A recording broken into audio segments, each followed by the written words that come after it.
The year was 1982. In a windowless, high-security briefing room deep beneath the streets of Whitehall, a group of men in bespoke suits and starched collared shirts sat staring at a map of the South Atlantic. The air was thick with the scent of expensive tobacco and the sharp metallic tang of institutional panic. 4,000 miles away, the British fleet, the pride of the Royal Navy, was drifting into a tactical abyss.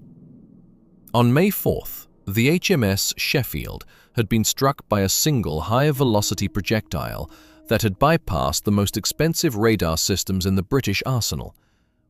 It wasn't a torpedo or a traditional bomb. It was a French-made AIM-39 Exocet missile fired from a super-étendard fighter jet. The machine of the British government was reeling.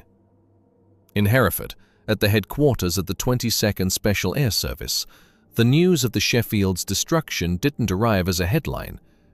It arrived as a methodological crisis.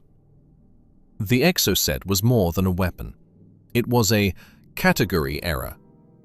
It allowed a mid-tier regional power like Argentina to execute a loud lethality strike against a global power with surgical precision. Admiral Sandy Woodward, the commander of the British task force, had issued a stark warning to London. The fleet is one Exocet away from a strategic collapse. If we lose a carrier, the war is over. The Pentagon, watching from the digital cathedrals of Arlington, had already run the algorithms. The American machine was blunt in its assessment. The British could not win. They lacked the air superiority, they lacked the logistical chain, and they certainly lacked a defense against the flying fish, the Exocet. To the American planners, the Falklands was a geography of failure in the making. But Margaret Thatcher, the Iron Lady, was not interested in algorithms. She wanted a surgical solution. She turned to the thinking soldier. She turned to the SAS. The proposal that emerged from the Ministry of Defense was so audacious, so physically and technically absurd, that it would later be described as Operation Suicide. They called it Operation Mikado. The plan was a masterpiece of cabinet madness. The British intelligence services had located the remaining Exocet missiles at the Rio Grande airbase, located on the windswept coast of Tierra del Fuego, inside the sovereign territory of mainland Argentina. To reach it, the British would have to violate every international law of sovereignty. But the how was even more terrifying than the where. The plan. 2 massive C-130 Hercules transport planes would fly 400 miles through a radar-saturated kill zone. They wouldn't drop paratroopers. They wouldn't land on a secret strip. They would land directly on the main Argentinian runway at Rio Grande, in the middle of the night, without lights. 55 SAS operators from B-Squadron would storm out of the ramps of the moving planes. They would have exactly 180 seconds to neutralize the guards, destroy the super-étendard jets, and blow the Exocet stockpile into molecular residue. Once the objective was achieved, the planes would take off again from the same runway. If the planes were destroyed, the operators were told to evaporate into the mountains and walk 400 miles across the border into Chile. In the Hereford world, they speak of the austerity of the possible. But Operation Mikado was an austerity of sanity. Wait, before we follow the ghost into the heart of the Argentinian fortress, I have a question for you. If you were an SAS commander, and your Prime Minister handed you a plan that meant 90% of your men wouldn't come back, would you follow the chain of command, or would you trust your individual standard? Drop a comment below. Obey or refuse. We're reading every response to see who truly understands the thinking soldier mindset. To understand why the SAS viewed this as a suicide mission, You have to look past the smoke and into the selection of the mind. Every man in B-Squadron had been through the hills phase in the Brecon Beacons. They had survived the long drag. They were the residue of the British military. Men who had been dismantled and rebuilt to function in the vacuum of support. But Hereford doesn't train martyrs, it trains predators. A martyr wants to die for a cause. A predator wants to fulfill a standard and return to the shadows to strike again. Captain Silas Vane, a name that appears in the redacted logs of the era, was the officer tasked with the ground reconnaissance for Mikado.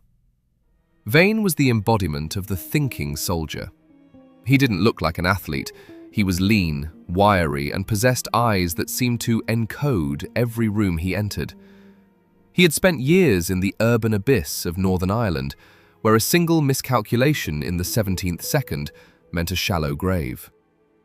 Vane was summoned to a briefing at the station, the SAS headquarters. When he saw the flight path for the C-130s, his biological alarm went off. "The machine in London thinks a C-130 is a ghost," Vane reportedly told his CO. "It's not. It's a 4-engine acoustic beacon. The Argentinians have Westinghouse radar systems. They'll see those planes coming before they even clear the coast. You aren't asking us to raid a base. You're asking us to provide a televised execution of B-Squadron." Vane was highlighting the quality gap. The politicians saw the SAS as a magic wand, a unit that could bypass the laws of physics through sheer hoo-ah energy. But Vane knew that the SAS's greatest strength was not their bravery. It was their sensitivity to the environment. They succeeded because they understood the geometry of the kill. And the geometry of Rio Grande was a death trap. The Rio Grande base was home to the 2nd Naval Fighter and Attack Squadron. These were not conscripts. They were elite naval aviators and marines. They were thinking insurgents in their own right, and they were on high alert. They had established cordon layers of anti-aircraft guns and mobile patrols. Despite Vane's warnings, the machine in London wouldn't budge. The pressure from Thatcher was absolute. The fleet was bleeding.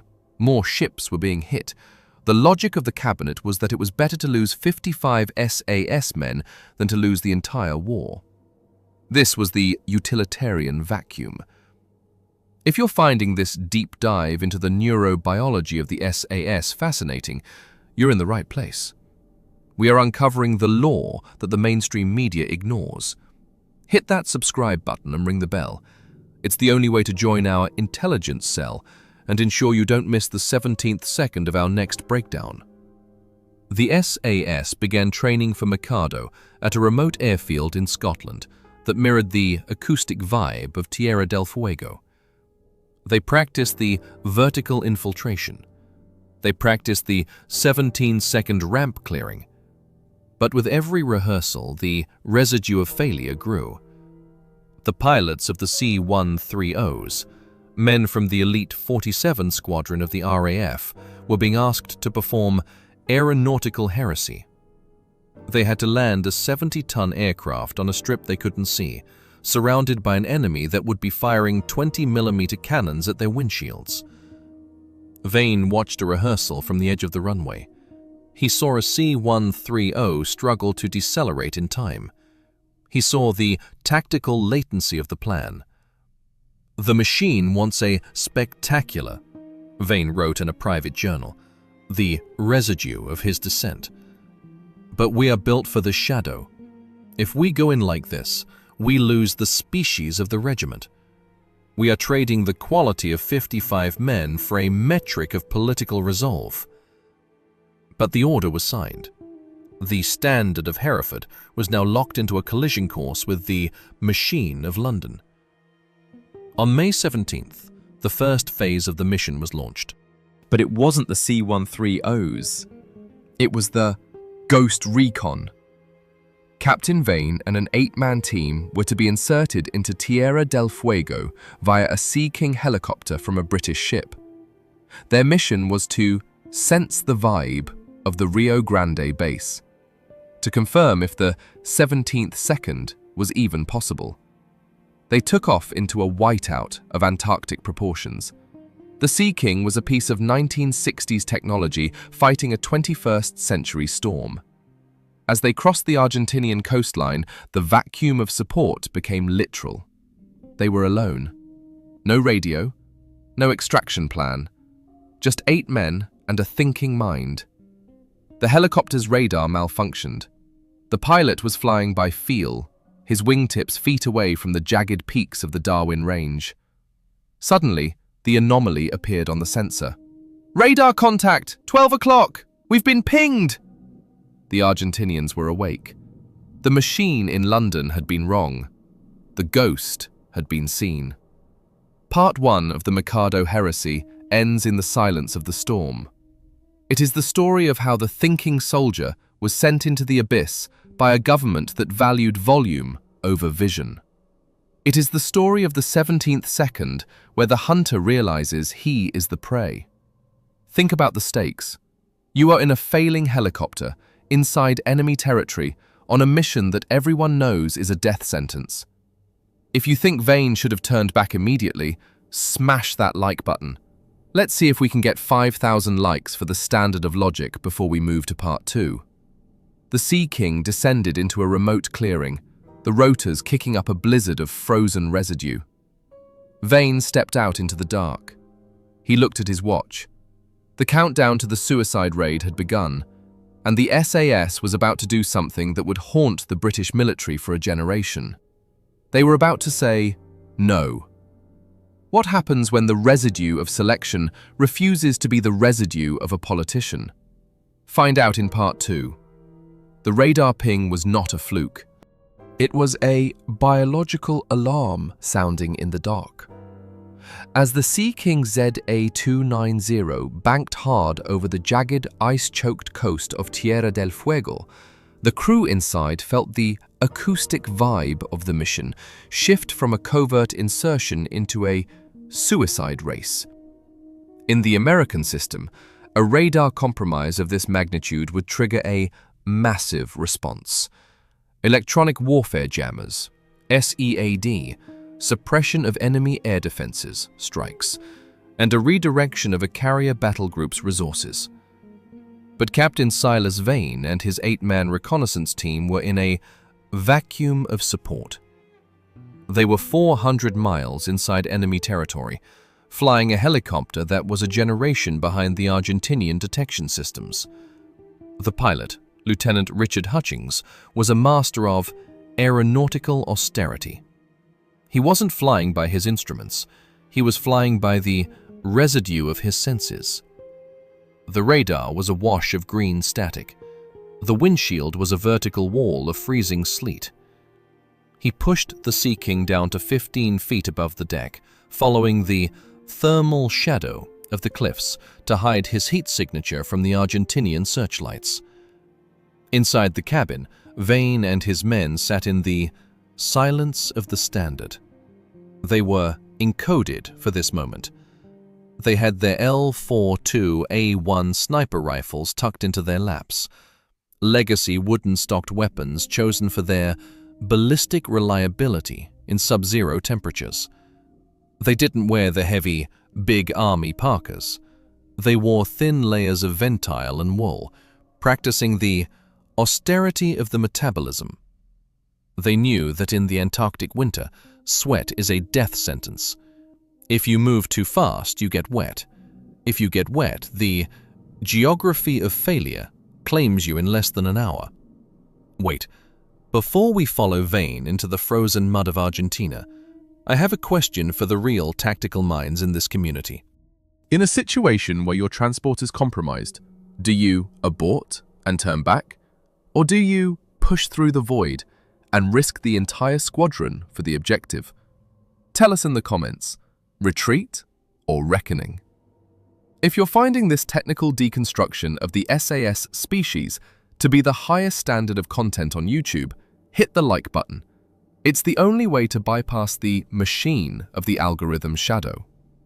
The Sea King touched down in a remote bog 10 miles from the Rio Grande airbase. It was a cold extraction. The plan had been to land, drop the team, and return to the fleet. But the machine had broken. The radar ping meant the Argentinians were already scrambling their Pucara attack planes. Lieutenant Hutchings looked at Vane. The binary choice was there, written in the condensation on his mask. "The bird can't go back, Silas," Hutchings whispered. "The fuel is a lie, and the sky is full of eyes. If we fly east, we're a target. If we stay here, we're a beacon." Vane made the heresy decision. "Burn it," Vane said. This was the austerity of the secret. In any other military on Earth, a $5 million helicopter is a strategic asset to be protected at all costs. In Hereford, a helicopter is just residue, a tool to be discarded once it has served its purpose. They spent the next 20 minutes stripping the Sea King of its classified comms and sensitive charts. Then they set it on fire. As the orange flames licked the grey Antarctic sky, Vane and his 8 men vaporized into the tree line. They watched from a scrape in the rocks as the million-pound machine melted into the peat. They were now functionally alone on the mainland of an enemy nation. No radio, no extraction, no Plan B. The law of the watch, observing the abyss. For the next 48 hours, Vane's team practiced the art of the long wait. They moved through the vertical bogs of Tierra del Fuego at a pace of less than 1 kilometer per hour. This is the austerity of the ghost. In the American system, reconnaissance is volume-driven. You want more photos, more pings, more data. In the SAS, reconnaissance is vibe-driven. They reached the high ground overlooking the Rio Grande airbase at 3 a.m. on the second day. To a normal human, the base looked like a well-fortified military installation. But Vane didn't look at the base. He encoded the architecture of the defense. He used a spotting scope to monitor the pattern of life. He saw the super Etendard jets, the Exocet carriers, sitting in their reinforced pens. He saw the guard shifts. 120 men of the Argentinian Naval Infantry, armed with FAL rifles and night vision equipment provided by the very same machine in London that had sold them the weapons years earlier. Vane realized the cold truth that Whitehall had ignored. The Argentinians weren't organization men waiting to be surprised. They were thinking defenders. They had established a double cordon, a series of outer listening posts that the C-130 Hercules could never bypass. If you're still with us at this level of detail, you belong in our Tier 1 viewer group. Most people skip the boring wait, but you know that the wait is where the thinking soldier wins the war. Hit that subscribe button to join the only community on YouTube that deconstructs the neurobiology of the elite. Don't miss the 17th second of Part 3. The London plan is a geography of failure, Vane whispered to his sergeant. They want the C-130s to land on that strip, but look at the angle of the anti-aircraft pits. They have a crossfire geometry that covers every inch of the tarmac.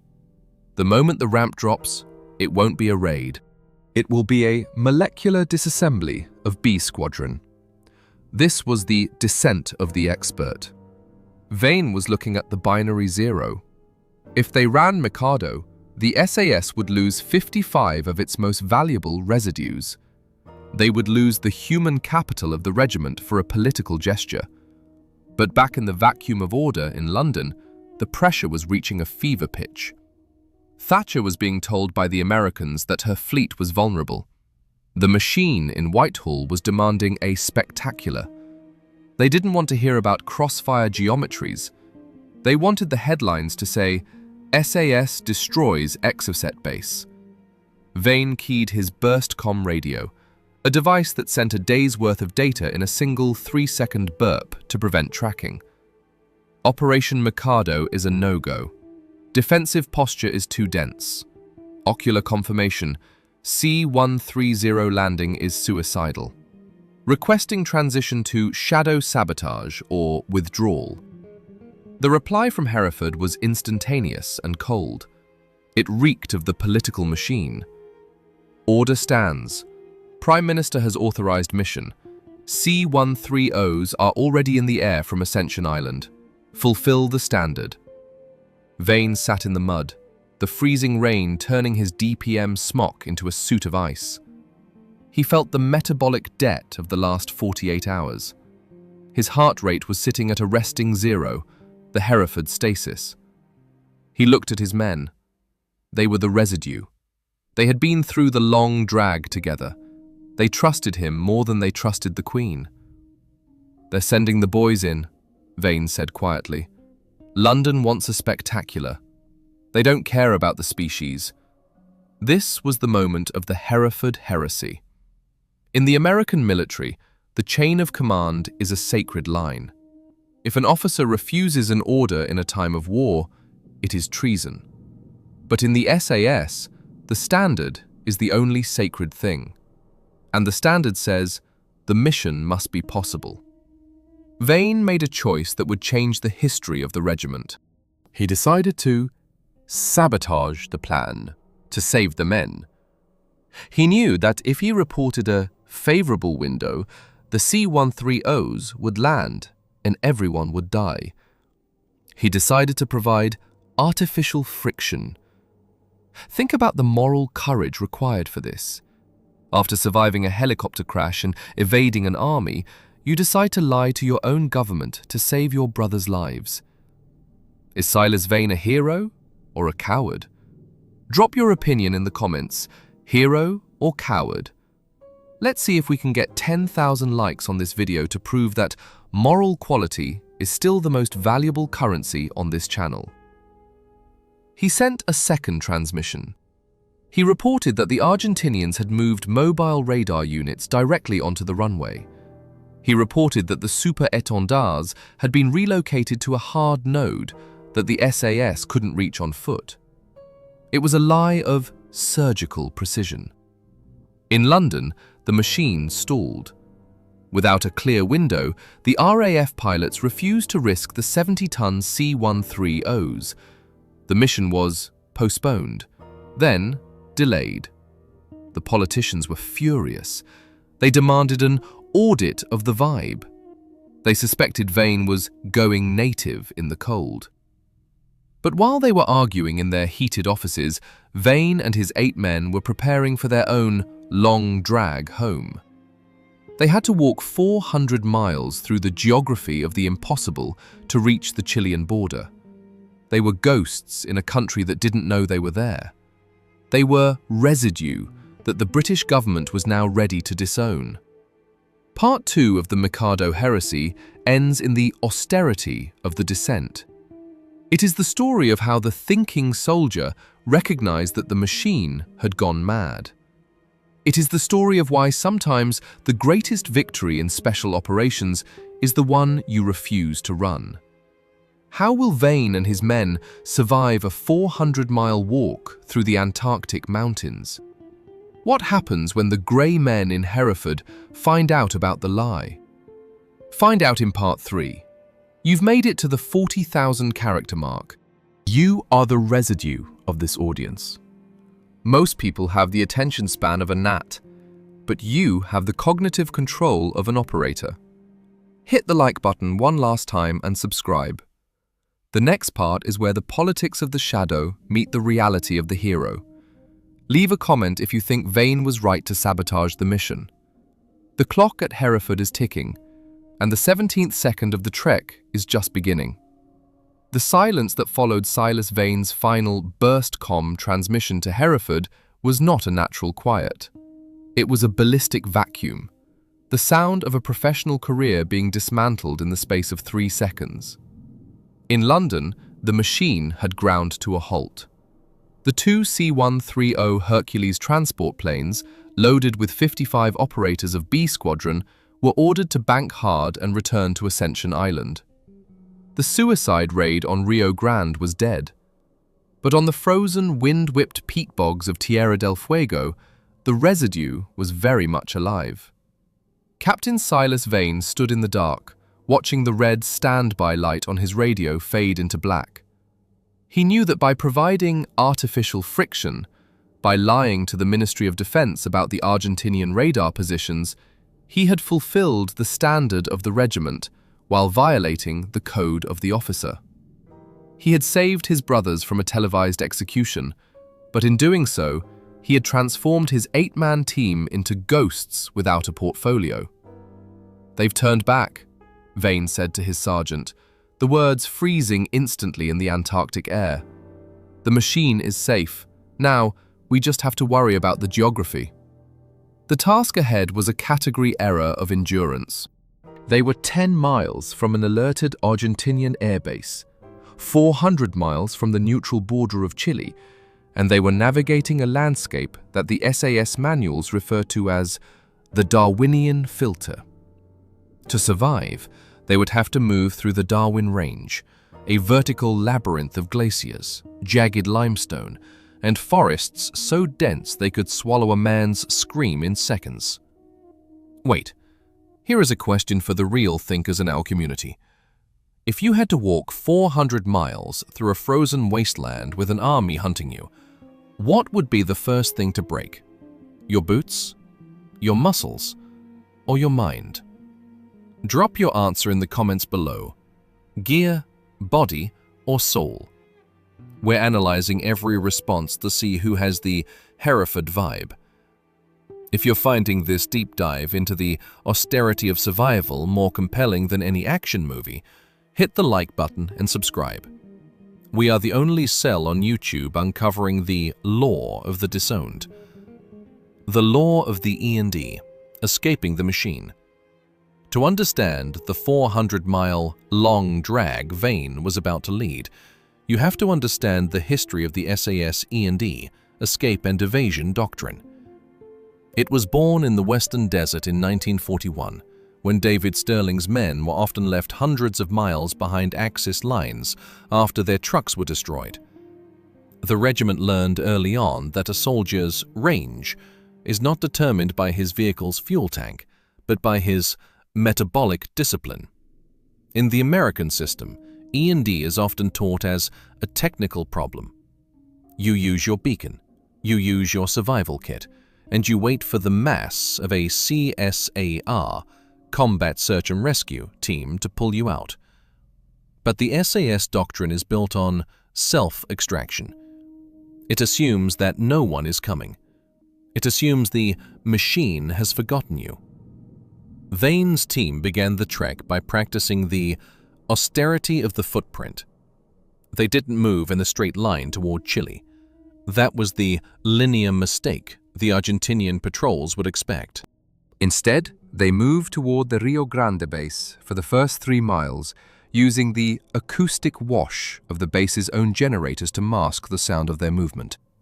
They moved in the thermal shadows of the drainage ditches, staying low, their heart rate sitting at a constant unhurried thrum. The Argentinians had deployed the 5th Naval Infantry Battalion, the Kings of the Cold. These were elite mountain troops, supported by Alouette helicopters and tracker dogs. They were thinking defenders, and they knew that a British Sea King had gone down. They were searching for the residue.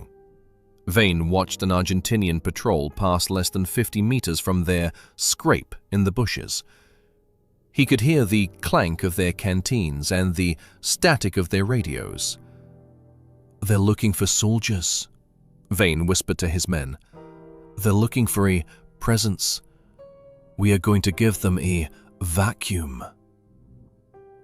The neurobiology of the cold. Metabolic debt. By day 5, the team had entered the Darwin Range. The elevation rose to 3,000 feet. The temperature plummeted to -15 degrees Celsius. This is where the geography of failure begins to dismantle the human organism. To understand the price of iron in the cold, you have to look at the metabolic debt. In the Antarctic winter, the human body burns nearly 6,000 calories a day just to maintain its core temperature. Vane's men were living on austerity rations, 500 calories of chocolate and high-fat paste.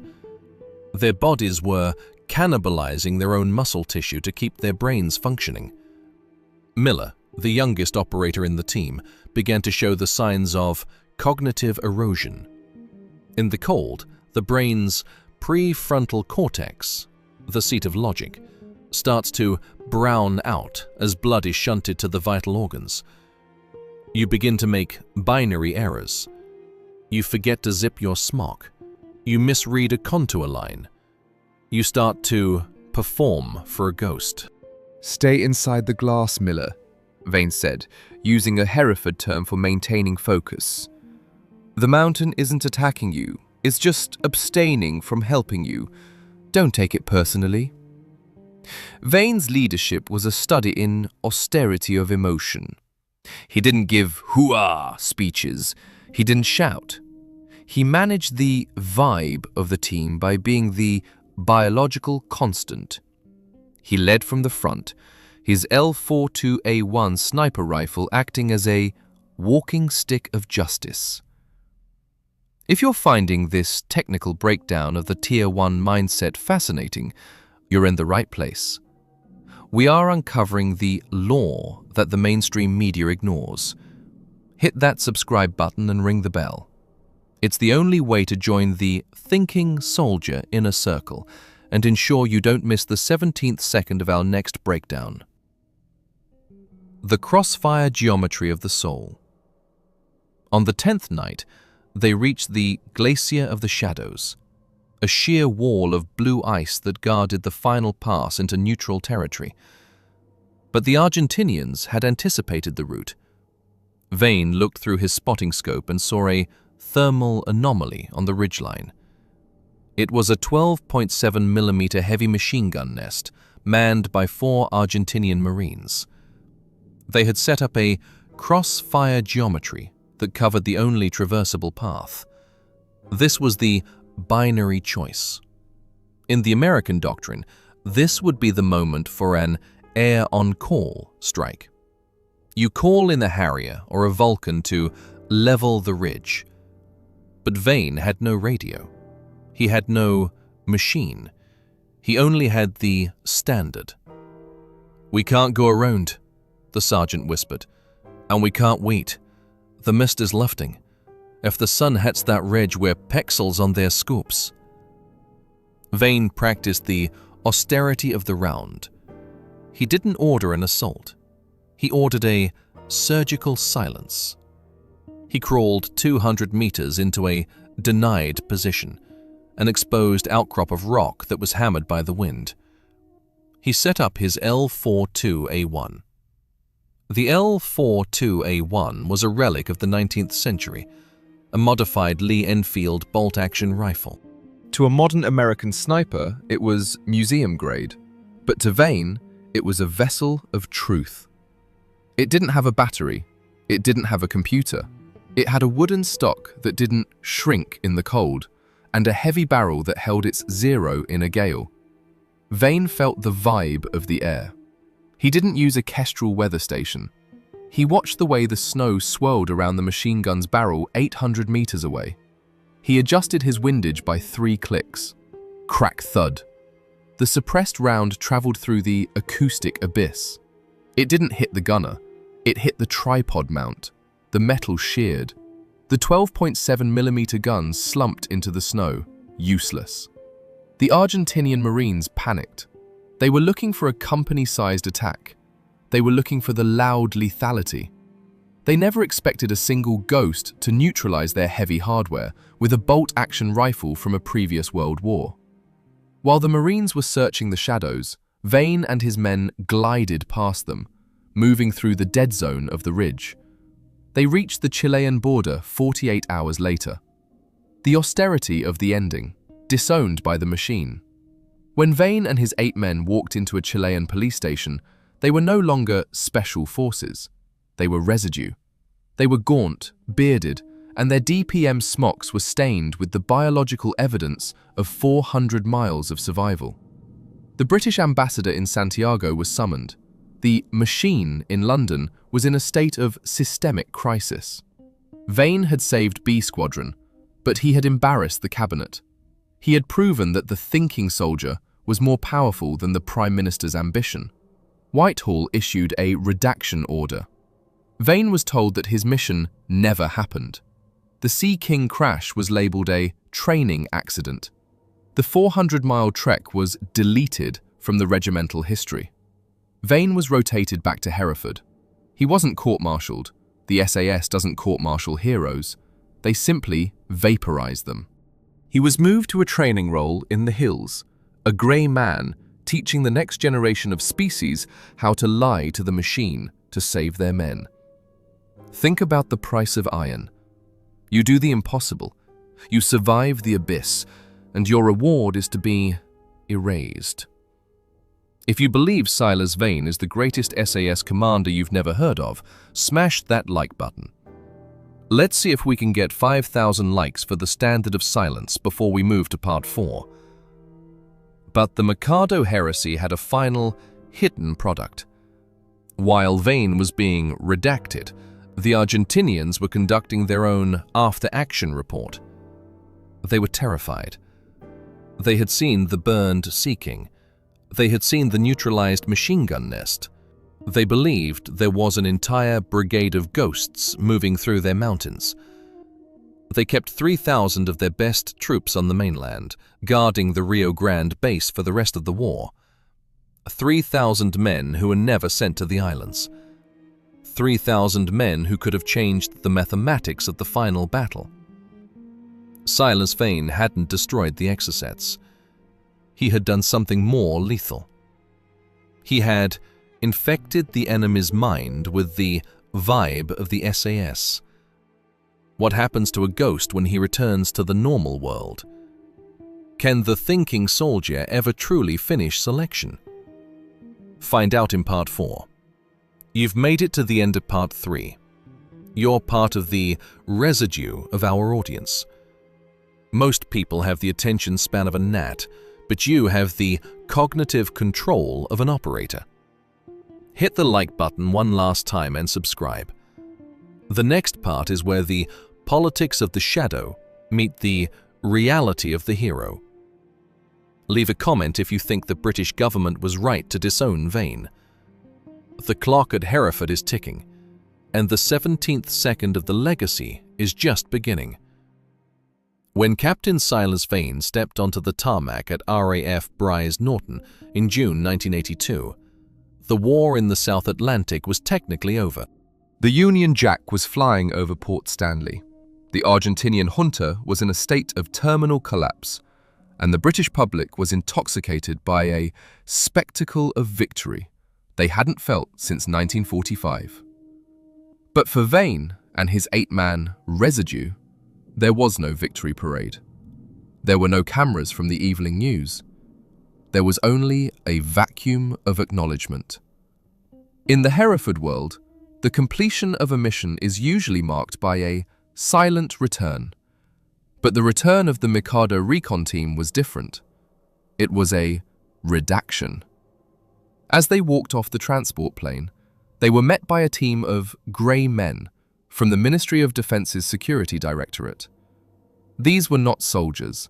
They were bureaucratic janitors. They didn't ask about the 400-mile walk or the frostbite that had claimed 2 of Miller's toes. They asked for the notebooks. They asked for the maps. They asked for the legends. Your mission is now a non-event, Silas. One of the janitors reportedly told Vane in a windowless room at the terminal. The Sea King in Chile is a training error. The presence of SAS on the mainland is a diplomatic hallucination. You will sign these non-disclosure templates, and you will forget that you ever smelled the peat bogs of Tierra del Fuego.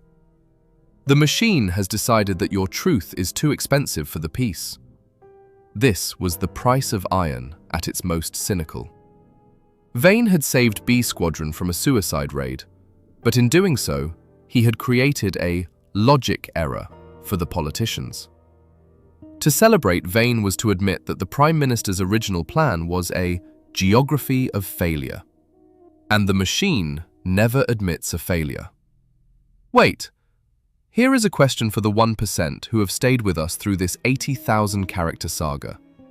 If you were Vane, and the government that sent you to die now demands you pretend you don't exist, would you stay silent to protect the regiment? Or would you speak out to claim your place in history? Drop a single word in the comments: silence or truth. And if you're finding this deep dive into the austerity of recognition compelling, hit that like button. It's the only way to ensure these redacted stories stay visible. The Law of the Clock Tower. The empty Standard Vane returned to Stirling Lines in Hereford. To the outside world, he was a ghost, but inside the regiment, he was an anomaly. To understand the atmosphere at Hereford in the summer of '82, you have to understand the Clock Tower Law. At the heart of the SAS headquarters stands a simple wooden clock tower, a memorial to the fallen. It is the biological heart of the regiment. Every man who badges into the SAS is taught that his name will only be public if it is carved into the base of that tower. The regiment values anonymity as a form of Tier 1 armor. But Vane was facing a different kind of anonymity. He wasn't a silent professional, he was a redacted problem. The SAS major, Ross, the man who had transmitted the order to push while Vane was in the snow, summoned him to a cold debrief. It was a confrontation between two different versions of the species. Ross was an organization man. He believed in the chain of command as a sacred geometric line. Vane was a thinking soldier. He believed in the standard as the only true north. "You lied to the cabinet, Silas," Ross said, his voice a flat, unhurried rasp. "You reported radar that wasn't there. You reported the étendard had moved when you knew they hadn't. You infected the decision-making loop with a false vibe. You sabotaged the mission." Vane didn't flinch. He practiced the austerity of the gaze, the same look he had used to track Argentinian patrols through the mist. "I didn't sabotage the mission, sir," Vane replied. "I sabotaged a suicide script. The C-130 landing was a mathematical impossibility. I provided the friction that the machine needed to stop itself from committing institutional murder." If 55 operators had died on that runway, the regiment would have been metabolically exhausted for a decade. I chose the species over the spectacle. This is the heresy of autonomy. Vane was arguing that the thinking soldier has a moral obligation to ignore the machine when the machine stops thinking. Ross looked at Vane for a long time. He knew Vane was right. He knew that the Mikado raid would have been a molecular disassembly of B-Squadron, but the machine required a sacrifice. Vane was binned, not from the army, but from the operational core. He was moved to the Hills Phase cadre, the instructors who run the selection in the Brecon Beacons. He became a grey man, teaching others how to survive the vacuum. The neurobiology of the survival residue. But the long drag of Tierra del Fuego hadn't stayed in the South Atlantic. It had followed Vane into his own nervous system. To understand the residue of the E&E, you have to look at the neurobiological metastasis of long-duration survival. For 21 days, Vane had lived in a state of hypervigilance. His brain's prefrontal cortex had been suppressed by his amygdala, the lizard brain that tracks threats. When you live in the urban abyss, or the frozen scrape for that long, your OODA loop, observe, orient, decide, act, becomes a permanent, high-speed vibration. Vane found that he couldn't return to the normal world. He would stand in the supermarket in Hereford and splay the room for exits. He would encode the behavior of the cashier as a pattern of life. He would hear the sound of a distant helicopter and feel the acoustic panic of a radar ping. He was experiencing the loneliness of the returned. Think about the cognitive price of being a ghost. You save your brothers, you win a hidden war, and then you have to live in a world that doesn't even know you were there. If you believe this psychological toll is the hardest part of special operations, subscribe to the channel. We are building a community of thinking viewers who understand that the mind is the first casualty of the grey zone. Drop a comment if you've ever felt like an outlier in your own life. The strategic ghost, the victory of the lie. While Vane was struggling with the austerity of peace, the true product of his lie was manifesting on the Argentinian mainland. The Argentinian 5th Naval Infantry Battalion, the men who had hunted Vane for 400 miles, had delivered their report to Buenos Aires. They were convinced that a massive British force was operating in the Darwin Range. They had seen the fire of the Sea King. They had seen the surgical neutralization of the heavy machine gun nest. The vibe of the SAS had become a psychological virus. The Argentinian High Command, terrified of a second front on the mainland, committed 3,000 elite troops to a permanent defensive cordon around the Rio Grande base. These were men who were desperately needed on the islands, men who could have reinforced the Goose Green or Mount Tumbledown positions. By refusing the raid, Silas Vane had achieved a greater multiplication factor than the raid itself ever could have. He had neutralized 3,000 soldiers with a ghost signature and a lied transmission. He had won the war of the mind, while the machine was still mourning the war of the spectacle. In late 1983, a senior American analyst from the CIA, a man who had studied the mathematics of failure in Vietnam, visited Hereford. He had seen the redacted logs of Mikado. He had tracked the 3,000-man cordon at Rio Grande. He asked to meet the man who had led the recon. He was taken to a cold, rain-scoured ridgeline in the Brecon Beacons, where Silas Vane was watching a new group of candidates shiver in a bog. "You did the only surgical thing in that entire war," the American told Vane. "The Pentagon would have given you a Distinguished Service Cross for tactical dissent. Your own people disowned you. Why stay?" Vane looked at the candidates, the new residue, and gave the Hereford answer. "The machine doesn't matter," Vane said. "The citation is a lie. The spectacle is for the livings. But the standard is the only thing that keeps the species alive. If I leave, the standard dies.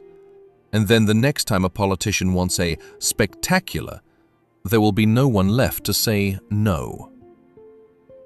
This is part 4 of the Mikado Heresy, is the story of the internal victory. It is the story of how the thinking soldier protects the regiment from the state. It is the story of why the most important missions are the ones that never happened. The machine is already drafting the official history. The politicians are already claiming the glory. But in the vacuum of Hereford, the ghosts are still watching. They are waiting for the 17th second, and they are already through the door. What is the final legacy of Silas Vane? Does his heresy become the new doctrine of the SAS? Find out in the final part 5. You've made it to the end of the bureaucratic abyss. You are part of the elite 5% who finished this chapter. Show your loyalty to the standard. Hit the like button, subscribe, and tell us in the comments, is tactical dissent a requirement for a leader? Or is it a dangerous precedent? Let's trigger the debate. The rain in Herefordshire does not merely fall. It inhabits.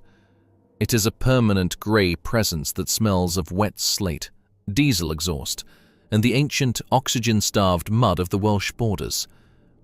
In the years following 1982, the geography of victory was being celebrated in the streets of London.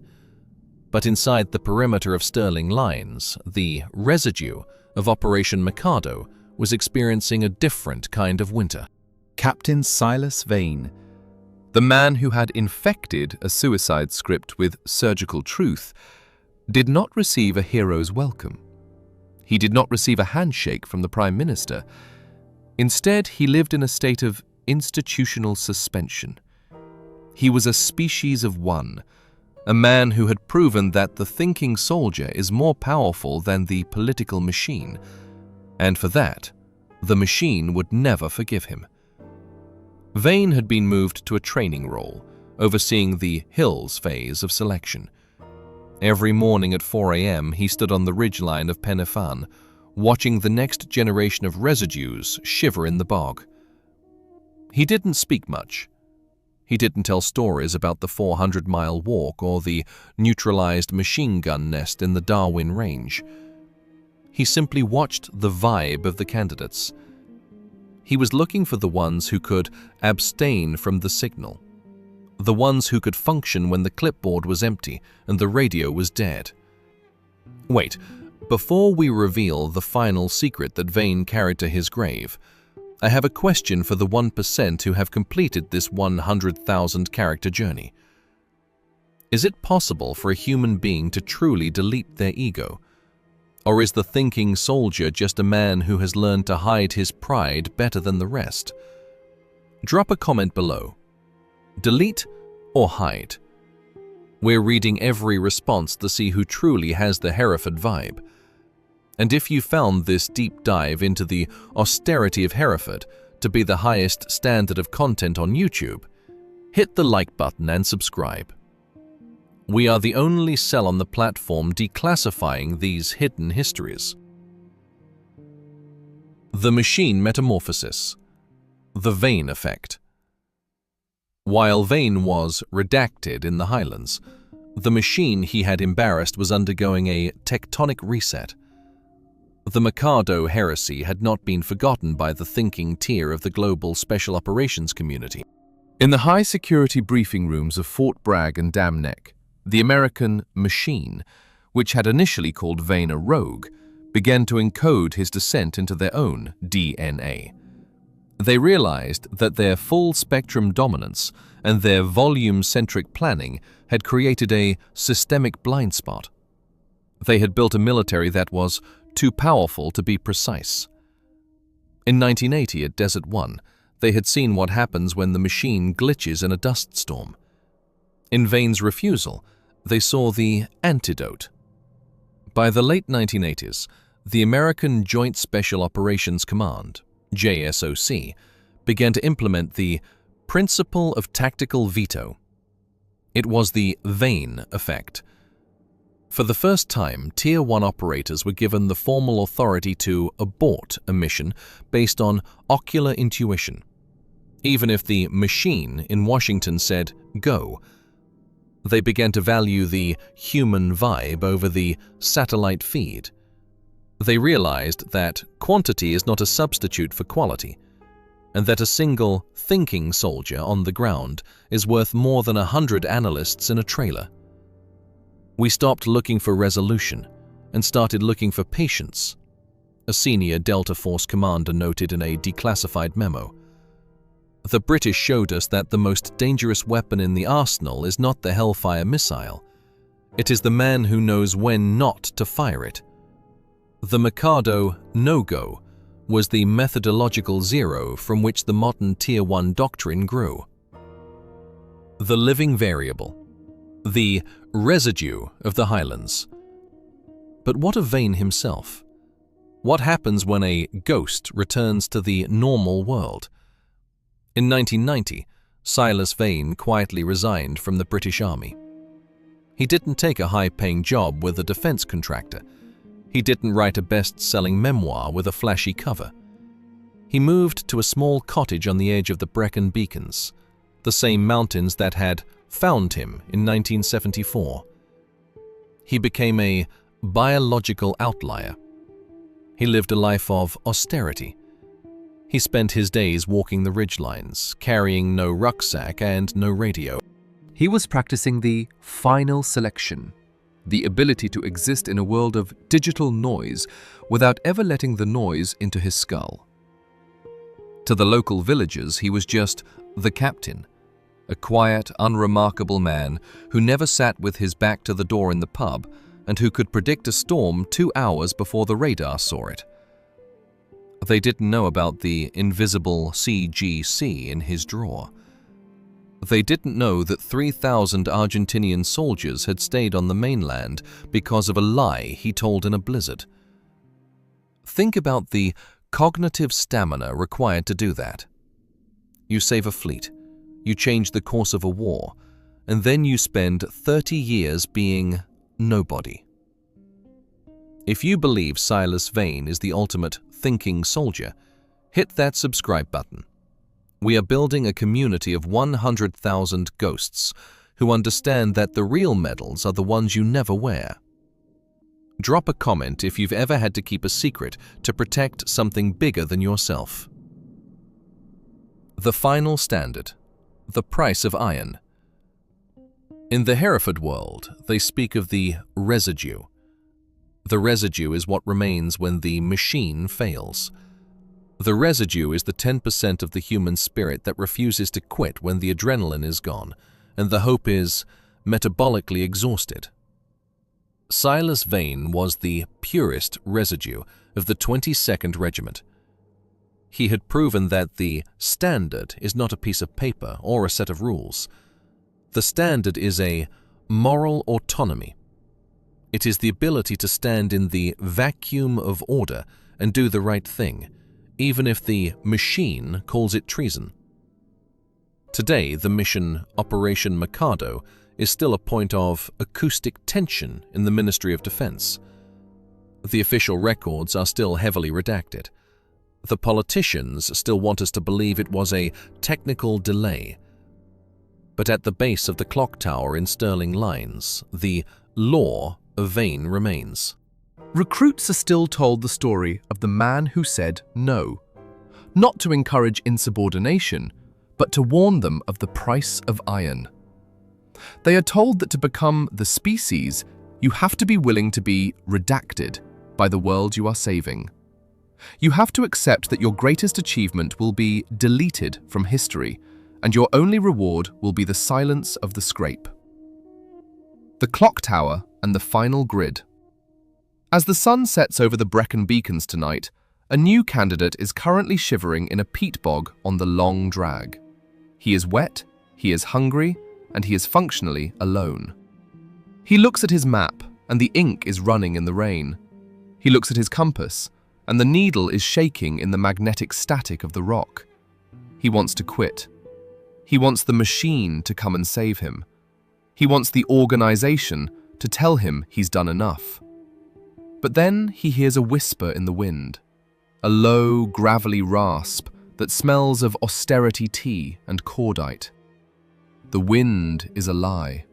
The satellite is a mirage. Only the steppe is real. The candidate picks up his 60-pound Bergen. He finds his bearing. He steps into the informational vacuum. He is the new species. He is the thinking soldier. And he is already 17 seconds ahead of the rest of the world. Because in the end, the machine will always fail. But the standard is absolute. And Silas Vane?